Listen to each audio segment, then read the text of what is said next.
हाम्रो गडेउला मल उत्पादन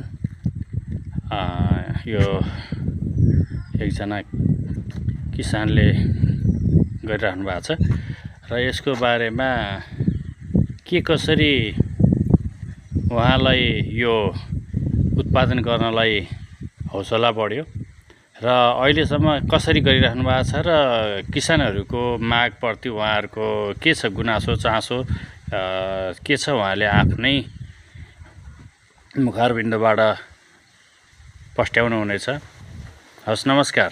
नमस्कार, मेरो नाम चाहिँ सुदर्शन गौतम। म चाहिँ हालै अहिले रूपन्देही जिल्ला तिलोतमा नगरपालिका वार्ड नम्बर 16 पर्सवा कृषि सडकमा चाहिँ गणौलाको काम गरिरहेको छु।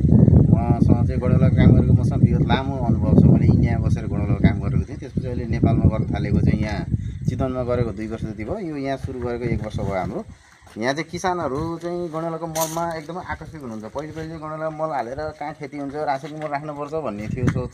अहिले चाहिँ सोच परिवर्तन भएर गणौलाको मलमा आकर्षित हुनुहुन्छ। प्याजहरू लसुनहरूको लागि लिएर जानुभएकोले उहाँहरूको चाहिँ एकदम राम्रो रिजल्ट आयो, प्रतिफल राम्रो आएको छ। राम्रो आयो। अनि हामी अब यही मल प्रयोग गर्छौँ, अहिले धानमा पनि प्रयोग गर्छौँ भनेर उहाँहरू गरिरहनु भएको छ। एकचोटि आउनुभएको किसानहरू दोहोऱ्याइ तेह्रै चौथै गरेर आइराख्नु भएको छ मल लिनलाई। मल पनि हाम्रो राम्रो उत्पादन छ, हामीले सेडभित्र गर्छौँ।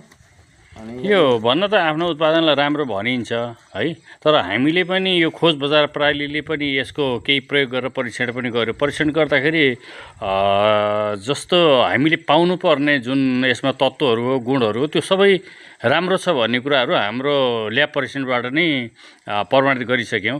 र अब यसलाई अझै व्यवस्थित गर्नलाई तपाईँको आवश्यकता के छ? अब यसलाई चाहिँ सर यो अब अहिले चाहिँ हामीले पाउडर फर्ममा गरिरहेको छौँ। यसलाई अब हामीले दाना फर्ममा जाने बिस्तारै दाना चाहिँ बनाउने भनेर गर्दैछौँ।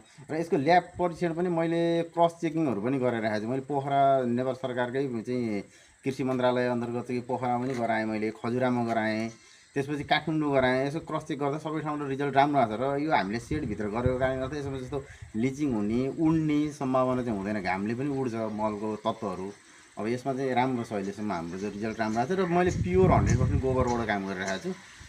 गोबरबाट काम यसमा यो गणौलामा चाहिँ फेरि माटो खाने खालको गणौला होइन। यो माटो नखाने प्योर गोबर मात्रै खाने हुँदाखेरि यसको राम्रो छ रिजल्ट चाहिँ। अब यसलाई जुन यो कार्य गरिरहनु भएको छ, यो कार्य गर्नलाई अझ वृद्धि गर्नलाई तपाईँलाई देखिएका चुनौतीहरू के थिए? अब यो चाहिँ यस्तो छ, सबभन्दा पहिले त हामीले किसानलाई नै कुरा बुझाउनु पर्ने छ। रासायनिक मलहरू राखेर माटोहरू चाहिँ एकदम बालुवा भएको, बलौटै भएको अवस्था छ। अब त्यसलाई चाहिँ किसानहरूलाई चाहिँ यो रासायनिक मलभन्दा